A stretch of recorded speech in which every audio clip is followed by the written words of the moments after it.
नाम सागर ले अमर मोती, सच्चे नाम सागर ले अमर मोती। सत्य नाम सागर ले अमर मोती, सत्य नाम सागर ले अमर मोती। सत्य नाम सागर ले अमर मोती, सत्य नाम सागर ले अमर मोती।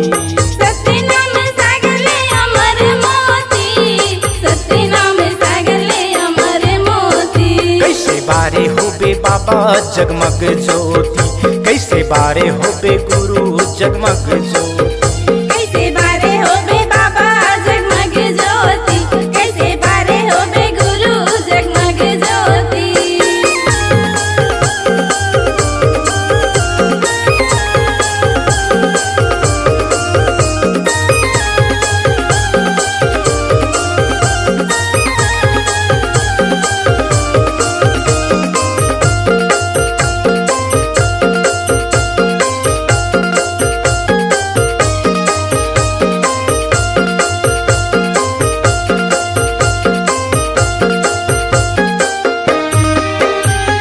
बहुत बड़े है बाबा जग संसारा, सतनाम की अमर ज्योति करे उजियारा। बहुत बड़े है बाबा जग संसारा। सतनाम की अमर ज्योति करे उजियारा। जग संसारा हो जग संसारा, करे उजियारा हो करे उजियारा। जग संसारा हो जग संसारा। करे उजियारा हो करे उजियारा। सतनाम के दिया सिप सागर मोती, सतनाम के दिया सिप सागर मोती। सतनाम के दिया सिर्फ सागर मोती, सतनाम के दिया सिर्फ सागर मोती। कैसे बारे होबे बाबा जगमग ज्योति, कैसे बारे होबे गुरु जगमग ज्योति। कैसे बारे होबे बाबा जगमग ज्योति, कैसे बारे होबे गुरु जगमग ज्योति।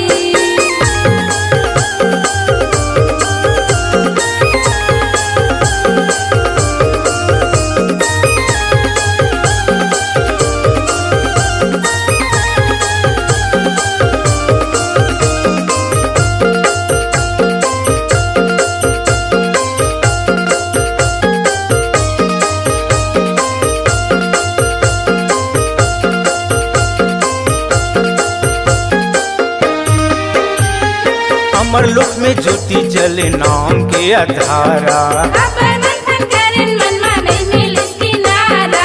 अमर लोक में ज्योति जले नाम के अधारा। अपर मंथन करन मन माने मिलिस किनारा। नाम के अधारा ओ नाम के अधारा, नहीं मिलिस किनारा हो नहीं मिलिस किनारा। नाम के अधारा हो नाम के अधारा। नहीं मिलिस किनारा हो नहीं मिलिस किनारा। मनी के सागर ला खोज सबो कोती, मनी के सागर ला खोज सबो कोती।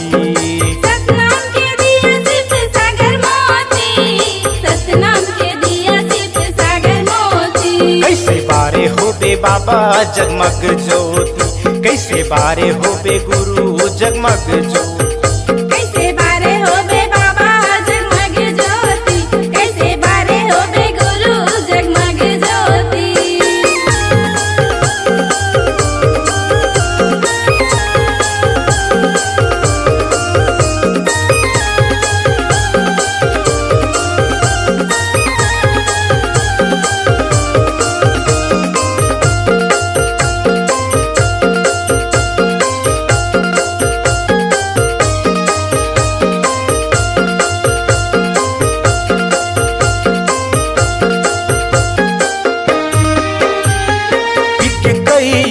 बाबा उसने है संसारा, दिखते नजर में मोरे चंदा सुर तारा।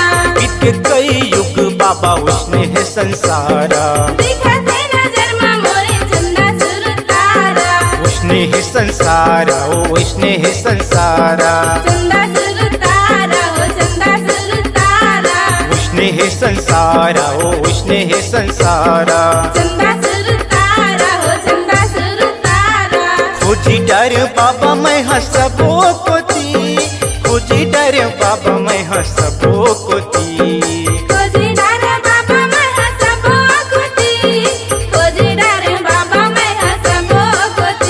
कैसे बारे होबे बाबा जगमग ज्योति, कैसे बारे होबे गुरु जगमग ज्योति। कैसे बारे होबे बाबा जगमग ज्योति, कैसे बारे होबे गुरु जगमग ज्योति। सत्य नाम सागर ले अमर मोती, सत्य नाम सागर ले अमर मोती। सत्य नाम सागर ले अमर मोती, सत्य नाम सागर ले अमर मोती। कैसे बारे होबे गुरु जगमग ज्योति, कैसे बारे होबे बाबा जगमग ज्योति। कैसे बारे होबे बाबा जगमग ज्योति, कैसे बारे होबे बाबा जगमग ज्योति। कैसे बारे होबे गुरु जगमग ज्योति।